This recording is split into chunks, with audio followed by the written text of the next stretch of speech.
એ સ્નેહના સપ્પડ ફિલ્મમાં હિતેન કુમાર ને રૂપા દિવેટિયા હતા અને બહુ જ બધા ગુજરાતી ઇન્ડસ્ટ્રીના બહુ જ એ ટાઈમના મોટા મોટા એક્ટર્સ, એક્ટ્રેસ, ડિરેક્ટર, સિનેમેટોગ્રાફર હતા.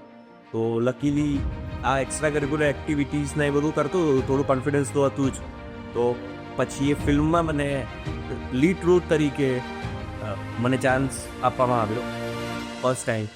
અને પછી તો એ ફિલ્મ આનંદીબેને ટેક્સ બી કરીને બહુ જ બધા લોકોએ એ ફિલ્મ જોઈ. પછી તો આ એક્ટિંગ અને ફિલ્મ્સમાં ધીમે ધીમે કામ કરતો રહ્યો. કે એ ટાઈમે રૂરલ ફિલ્મ હતી, એ ટાઈમે સોશિયલ મીડિયા નહોતું.